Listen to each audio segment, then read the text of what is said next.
All right, so we are back, and it's been a while, right? So I think it's been about 3 weeks since I last uploaded an Out of the Park Baseball 18 video. So I guess I should start by explaining myself. So I wanted to focus on my schoolwork for the final 3 weeks of the semester, and then obviously there was finals week. So I just wanted to really hone in, focus on my schoolwork because I had a lot of stuff to do to get done. And combined with work and other commitments, I wanted to just put YouTube on the back burner. That was the one thing I could, pretty much afford to, stop doing for a while. So that's what I did, and it turned out to be a good idea. I got 3 A's and a B plus this semester, so it turned out to be a good idea to just focus on my schoolwork, and I think that was a good idea. So I hope you guys are okay with that. Also, I am in my final year at the community college that I'm at, and so I'm going through the transfer process right now, so that kind of took some time away. I visited the campus. I've also been in contact with them several times about stuff such as housing and my schedule and financial aid and stuff like that, so that's also kind of eaten into my time just a little bit. But having said that, we are now good to go. The school year is now done for me. It was actually finished last Thursday, but I had to work Friday and then Saturday and Sunday, or most of today. Today is Sunday. Today's Mother's Day. I just wanted to spend the day with my mom, and Saturday I had other plans, so I was not able to record a video. But having said that, we are back here on Out of the Park Baseball 18. Now, in regards to streaming, I think I'm definitely going to start streaming here pretty soon. I think I'm definitely going to stream on Tuesdays. That's the day that really works for me. Probably earlier on in the day because I have something to do starting at 4 p.m. on Tuesdays. So I'm thinking earlier in the day on Tuesdays. I'm probably going to end up streaming. I don't know what other days I'll stream. I'm going to have to kind of, sit down, look at my schedule, see what works and what doesn't. But as of right now, Tuesdays I'll definitely be streaming. So be sure to follow me on Twitch if you have not already. That way you get a notification when I do go live. The link for that is down in the description. So I'm not sure if I'm going to start this Tuesday. I do kind of want to test some things out first, so I'm not sure if it will be this Tuesday, but if not Tuesday, definitely next Tuesday I will start streaming something on Out of the Park Baseball 18. I don't know what, but I will start streaming something. But getting back to our Miami Marlins franchise, you see it is Sunday, March 1st, 2020. So in the last episode we left off at, I believe, mid to late December, so I simulated up to the start of spring training, and you guys did not miss much, so I just want to go here. So Hall of Fame voting results, you see Derek Jeter, which is coincidental because his number 2 was retired tonight. And last I checked, the Yankees were not doing too well. So, but anyway, the Jeter, he got inducted his first year on the ballot. Clemens finally got inducted 8 years on the ballot. Same with Barry Bonds. And Guerrero got inducted on his 4th year. And then looking at names that dropped, Larry Walker, it was his 10th year. He was dropped along with Alfonso Soriano, Jeff Kent, Roy Oswalt, Andy Pettit, Paul Konerko, Billy Wagner, Michael Young, former Philly Michael Young, Johan Santana, Derek Lowe, Jamie Moyer, Rafael Furcal, Adam Dunn, Josh Beckett, and Brian Roberts. So it seems like Halladay, Tomei, and Helton are probably going to get in at some point. At this point, Moose is kind of it's iffy because 7 years on the ballot, he's only at 57.3%. So he's going to be iffy, but it seems like Halladay, Tomei, and Helton will all get in at some point. It doesn't look like Schilling's going to get in. He only has 23% at his 8th year. It doesn't look like Manny's going to get in. He's at 25%, 4 years in, so I doubt he'll get in. But having said that, I did set up my lineup. So in the last episode, you remember, we made some free agent signings to improve the team, and I believe I said this is probably the best lineup we've had since I started this series. So I figured out a lineup that hopefully will work. So I have Harrison leading off, followed by Alfredo Despain, Rowdy Tellez, Jerko, Jose Marmolejos Diaz. You remember, this is the guy we got in that trade with Washington back in near the deadline, I should say, not at the deadline, but near the deadline. Mark Mathias, that was the guy we made that was the trade with Cleveland that we made in the offseason, early on in the offseason there in November. Dwight Smith Jr. and Reese McGuire rounding out the lineup. I have Maldonado as my backup catcher. Peterson will be my backup first baseman and left fielder. JT Riddle will man the other infield spots as our utility infielder, and Casey Soltis will be our backup right fielder. Now take a look at the home screen before I go to pitching. A lot of these guys, well, not a lot, but some of these guys are getting close to being ready to come back up, or not come back up, but come up. So Christian Hicks, I imagine he's going to be seeing some Major League time this year. I don't know when. I'm definitely going to wait until the Super 2 deadline has passed, but he'll probably see some time Vlad Guerrero Jr., I don't know if he'll see any time, and it doesn't seem like he's ever going to develop into anything special, which is a shame, but that's how it goes. You make trades for prospects. You don't know how they're going to turn out, and it looks like that trade with the Blue Jays ended up not being all that good. Kelenic looks like he's going to be ready here pretty soon. His gap power has developed. Now, if we could just get that home run power up a little bit, and even just these other ratings, he'll be up pretty soon. You see, he's only 20 years old. He's going to start in the South Atlantic League with our Greensboro affiliate, so he probably won't be up this year, but he's getting close as well. Braxton Garrett, he's going to be at AA to start the year. He's only 22 years old, so still a lot of time for him. It seems like we've had him forever, and I guess we kind of have. It is 2020 now, but Garrett will probably be up at some point or another, and Skylar Zinski, he is already on the Major League roster. And these other guys, let's see, Gunnar Troutwire, I don't know when he's going to be up. You see, we just drafted him 2 years ago, not even 2 years. It hasn't been 2 full years yet. But I don't know if he's ever going to come up. I guess there might be a spot for him, especially if he develops like OSA thinks he will. But having said that, let's go now to pitching. So our rotation, if you forget, it'll be Nick Pivetta, Cody Poteet, Boomer Biegalski, Sean Reed-Foley, and Tyler B. Now, I think I will check the free agent market to see if there's a better starter out there, because I would like to put someone in place of B just because of that control rating. That's a little iffy. I really don't like that. And our bullpen will probably be composed of Pedro Baez, Josh Fields, and Brandon Marr, along with Hunter Cervenka, Drew Steckenrider, Miguel Sokolovich, AJ Minter, and Caleb Dirks. I mean, Cunniff, a lot of these guys could see time, though. I mean, Cunniff could stay up. Birdie could stay up. Peters, that's maybe. Zinski, I'd probably like him to, he's probably going to start the year down in AAA just because he got his cup of coffee, so to say, last year. He started 6 games. He did not do all that well. So he's probably going to start the year in AAA just to develop a little more. See, he's only 22 years old as well, so no rush to bring him up. And then Eric Fetty, remember he had that one solid year for us back in 2018. He posted that 4.31 ERA, which was not terrible, but last year was not a very good year for Mr. Fetty, so I don't think he's going to be a part of our future anymore. Not that he was going to be before, but he kind of had me intrigued. But let's take a look at the free agent market, see if there's any good pitchers available. That would be great. So this is all players. So Tyson Ross is available. Now here's a guy that I would like to take, extreme ground ball pitcher as well. He only wants $3 million. He has not done very well recently. His best year since this save has started was probably that 2018 season with the Texas Rangers.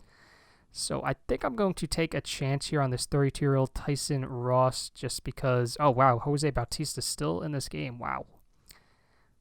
He's still got the eye and the power. How's he been doing? Oof, he has not been doing too well. Although last year he didn't hit 30 home runs, but in 2017, 2018, he still had over 30 home runs. He's still walking at a respectable rate. Last year, though, he's been a negative win player, though that's not too surprising. I mean, he can't really play the field, and when you're only slashing 181, 287, 335, that's not going to help your cause, but I imagine he's going to end up retiring pretty soon, but we're going to try to get Tyson Ross here, so offer him a contract. And we have $3 million left, so this is the one guy that we're going to be able to sign, I suppose. What was that?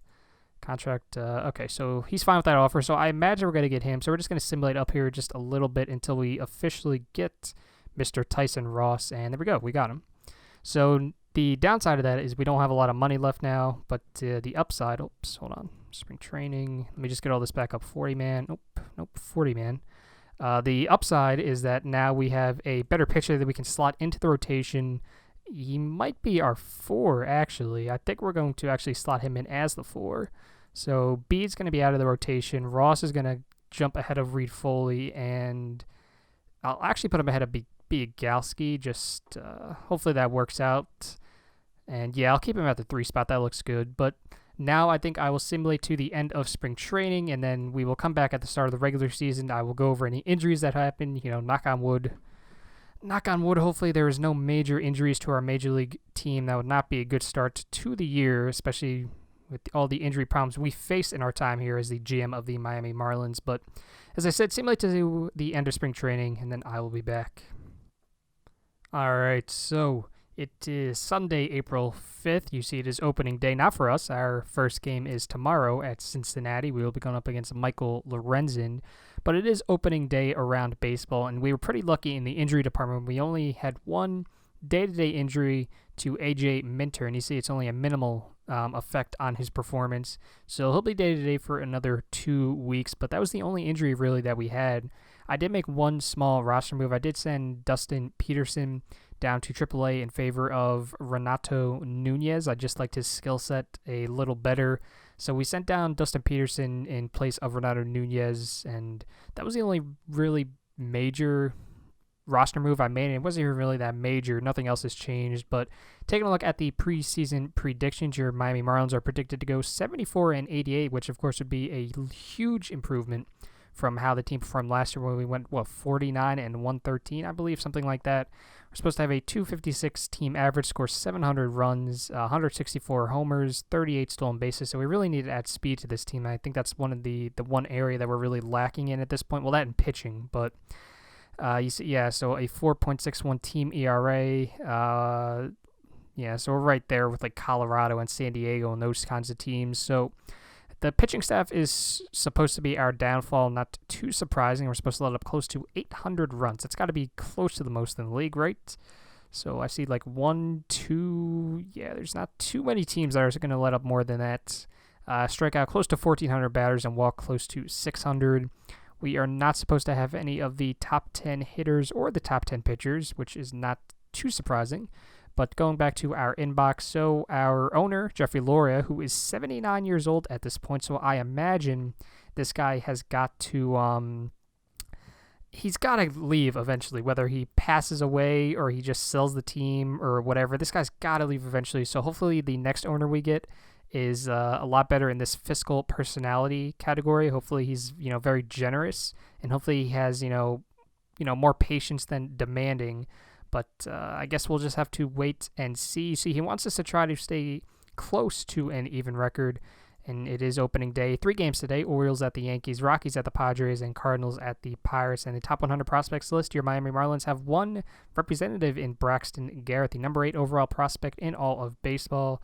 The rest of the top 10, Seth Beer, Francis Peguero, Alex Fado, Jonah Patton, Marcus Wilson, Kevin Maitan, AJ Puck, Juan San Miguel, and Ian Anderson. So Seth Beer, let's see. Wow, that looks like he's going to be a pretty solid player too. Wow. Okay, that would be nice to have him. He did not do very bad last year in 121 at-bats. He slashed 314, 420, 455. Man, it would be nice to have him. All right, well, so I think we will just simulate up ahead until the end of May like we usually do. Let me just see if there's anyone worthwhile on the waiver wire. And wow, okay, so there's some guys here. We don't really need an outfielder though. If there's a pitcher, that would be nice, but ooh. All right, so this Dylan Floro guy looks to be kind of interesting. I think I'm going to put in a waiver claim on Dylan Floro to help improve the bullpen. I think we have the number 1 waiver claim, so at least we got that going for us. Let me just see here. Tommy Conley. No, the control's too low. Anybody else? Tyler Lyons. All right, another interesting guy. I think I might try to make a claim for Tyler. Oh, he's making $2.4 million, though. I don't think we have that. So I can't really do that. Manny, this is a nice guy to have as like a spot starter, actually. Hasn't pitched in the major leagues yet, though. At least in this save, I should say. All right, so I think we're just going to try to get Dylan Floro and go from there, unless Tyler ain't now. He is not what's the word? Oh, Alex Wood. He's another guy. Now, see, in OOTP 17, it seems like this guy always turned into a stud. In this game, though, it seems like he didn't really... Although he's not been that bad. Yeah, I mean, he was solid with the Dodgers in 2016. 2017, he wasn't that bad. 2018 with the Dodgers, he wasn't that bad. Last year, yeah, so he's like about a 4 ERA guy. So, I mean, there's some names here at least, but we're just going to try to get Dylan Floro. Not going to go too crazy here. Michael Conforto, what? Oh, that's why he hasn't developed. Oh, that's a shame. All right, well, Tony Kemp, who was this? Oh, this was the guy they got in Houston trade. That's right. That's why that name sounded familiar. Alex Meyer, a lot of names on this list. Wow. A lot of big names. Melky Cabrera, Tyler Clippard. I thought that's Zach Greinke. Ubaldo, 36 years old at this point. Doesn't have terrible ratings, though. He can still throw it, I guess. All right, anyway, I'm sorry. I went off on a tangent there, but we're just going to try to get Dylan Floro. Hopefully we get him. I'm actually going to simulate up ahead here, see if we do get him. Hopefully the Cubs don't pull him away. Let's see here. Can we get lucky enough to get him? Can we win on opening day? That's a big question. Yes, we can. And we got Dylan Floro, which is perfect. So we are going to go to rosters and transactions. We're going to put him on the... Oh, that's right. We've got to send somebody down. Whoops. So what relief pitcher should we send down? Not Minter, I don't think. Maybe Dirks. Although he's been solid for us the past 2 years. I don't want to do that. Sokolovich, he's been solid for us. Josh Fields, now he's been solid as well. Maybe I'm thinking Steckenrider. Although he's kind of deserved the chance to be here, I think. I mean, he's been solid in AAA the past 2 years. Really good last year. But he's got 2 pitches. The control is, I mean, I wouldn't be opposed to carrying another bullpen arm, but I don't really think. Maybe Cervenka is the guy we send down. Oh, he hasn't been terrible for us either the past 2 years. He will. I don't know. I guess we'll send down Cervenka. Although he's a lefty, that's always big. Maybe we'll send down Steckenrider. Yeah, okay, so we're going to send down Steckenrider. Hopefully he still has an option left, because if he doesn't, that's going to be a little upsetting. Yes, he does. Okay. So we're going to put Dylan Floro on the team. Hopefully that doesn't come back to bite me in the tuchus. But as I said, just simulate here until the end of April. See where the team's at. Hopefully this team is not doing too bad. That would be swell. That would be a nice change of pace, I'd say. All right, so we are here. It is May 1st, and your Marlins are in first place in the NL East, believe it or not. We are 12-8.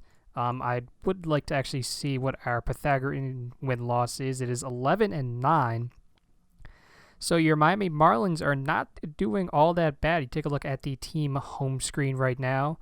Obviously, 12-8, a half game up on the Mets and the Phillies, 3 games up on the Nationals, and 4.5 up on the Atlanta Braves. Taking a look at the schedule going back to April, we started off by sweeping the Cincinnati Reds before being swept by the Atlanta Braves, but then we went on to take 2 of 3 from the Nationals. We took both games of this set against the Braves. There was supposed to be 3 games, but the game on Sunday was postponed. Then we took 2 of 3 from the Nationals. We salvaged 1 game against the Phillies, and we took 2 of 3 from the New York Mets. So a very good start to the season for your Miami Marlins. Now, we did make a couple of roster moves, mainly with the lineup. So we traded Jed Jerko to the Los Angeles Dodgers. They were really interested in him for whatever reason. We traded him for Liam Hendriks, who they wanted to get rid of. And he's been one of our better relief pitchers so far to this point. I figured you might as well, when you can, especially with this team, when you can get better pitching, you might as well do it. So we did get Liam Hendriks. You see we have him through 2022. And the contract, it is kind of backloaded, but it only goes up by $1 million each year, so we should be fine. But Liam Hendriks, I decided to get him. He's been pretty solid in this save, so I figured why not? And, it's not like he's a fly ball pitcher or anything, so we did get Liam Hendriks. Dylan Floro is not doing all that bad. You remember we picked him up there off the waiver wire. The pitching staff is actually not doing all that bad. Pivetta and Poteet and Biagalski are kind of not having the greatest start to the year, but Tyson Ross, that's at least to this point proving to be a good addition. Sean Reed Foley, he's not doing that bad. The bullpen, as I mentioned, they're doing really well so far to this point. Of course, some of these guys have not really pitched a lot. Like you see Cervenka, he's only pitched about 3 2/3 innings, but the pitching staff so far, not too bad. And then taking a look at the lineup sorting by OPS. So Rowdy Tellez, he actually won Batter of the Month.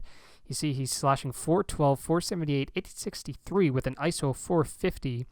An OPS of 1.341, 10 home runs in the month of April, 26 RBIs, struck out 19 times, walked 11. Our big free agent signing, Alfredo Despain, we signed him to that $100 million contract. He's slashing .272, .372, .444 for an OPS of 817 with a BABIP of .313, which does kind of indicate that this performance is sustainable. He has 2 home runs of his own, 7 RBIs, 15 strikeouts, 9 walks.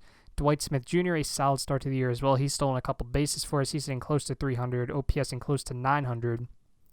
Jose Marmoleos Diaz, a solid start as well. Mark Mathias, he's sitting at 250 and OPS of exactly 700. Harrison, not the best start to the season for him. Reese McGuire, not a very good start to the season for him either. But the big piece that we got was off of waivers from the New York Mets. So they put this guy on the waiver wire. You see Ronald Torres. They put him on the waiver wire and I decided to pick him up. That's why I decided to trade Jerko to open up a spot for him to play at shortstop. Really solid ratings. He can play really good anywhere in the infield, really. Second base, third base, shortstop. Really good defensive ratings. You see a mild-mannered guy. Just really solid ratings. He doesn't really have speed. That's the one downside. He can't hit home runs. But I decided to take a chance on him. He's only 27 years old, and he only has 3 years of service time. So I kind of wanted to see if this guy could become anything now. As of right now, he's not doing all that well. You see he's slashing 196, 292, 268. So not a very good start to the year for Mr. Ronald Torres, but I really think he can turn it around. And his BABIP right now is at a 245. Now that should indicate that he's getting just a little unlucky now. Obviously, there's more to it than that. You can't just look at the BABIP and assume that, oh, he's really lucky or he's really unlucky. But that would indicate to me that Torres should kind of get better as the season rolls along. But Miami Marlins 12-8. You take a look at the info. So we are first in earned run average, and that's all the bullpen. First in runs allowed, surprisingly. Third in hits allowed. Seventh in opponent's average. Seventh in BABIP. Fourth in home runs. Ninth in walks. Ninth in strikeouts. And seventh in defensive efficiency. The one spot where we're not really doing too well is starters ERA. And offensively, we could definitely be doing a little better. You see we are 11th in batting average. 8th in OBP. 6th in slugging. 6th in OPS. 12th in runs scored, though, 11th in hits, first in strikeouts, which I suppose is good, but we are one of the worst teams for stolen bases, and that's not too surprising. We don't really have a lot of speed guys on this roster. That's one of the areas I should probably try to address as we progress in this franchise. But having said that, 12-8 at the end of April. Now we're going to simulate probably up until the end of May and just take a look, and hopefully your Marlins are still playing 500 ball. That would be terrific. Okay, it is now June 1st, and May was not a very kind month for your Miami Marlins. Taking a look here, it started all right, but then you see here, starting right here at May 17th and stretching until May 30th, was not very good. So you see we lost 1, 2, 3, 4, 5, 6, 7, 8, 9, 10. We lost 11 out of 13 games here in this 2-week stretch. So that's why we are now 23-26, albeit just 3.5 back in the division. So this team has not done too bad, I don't think. I know most people probably wouldn't be too happy with a team that's 3 games under 500 on June 1st, but considering the horrid luck we've had with this team, you see we've gone from 63-99 to 64-98 to 49-13 or 113, excuse me. This is a pretty good season, all things considered. I think we are definitely going to finish with a series high in wins at this rate, right? We're playing close to 500 ball. So I'm kind of hoping for like 75 wins. That would be nice, but I'm not going to get too far ahead of myself. So going back to the team home screen, as I said, 23-26, 3.5 games back of the division-leading Phillies, who are tied with the Nationals. The Mets are just half a game back, and the Braves are in the cellar, 8 games back. Now for the wild card, we are at least 23-26. They are 25-28. So we're 5 games back in the wild card. We're fighting with the quartet or the trio ahead of us with the Phillies, Nationals, and Mets. So that's who we're fighting with right now.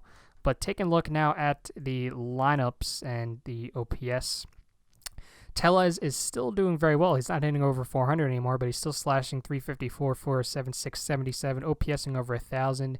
18 home runs, 49 RBIs. He's been close to a 3-win player to this point. Martin Maldonado is also doing pretty well. Nunez is doing well in limited time. Dwight Smith Jr., he has cooled off since his solid start to the season, but he's still OPSing at 766. Reese McGuire has picked it up. Torrey, as you see, has picked it up. Despain, his average has dropped, but his OPS is right there at 739. His BABIP is lowered to 275. So hopefully he can pick it up there as time goes on. Mark Mathias not doing all that bad. Marmoleos Diaz, he's been doing all right. And then Josh Harrison has not been doing very well.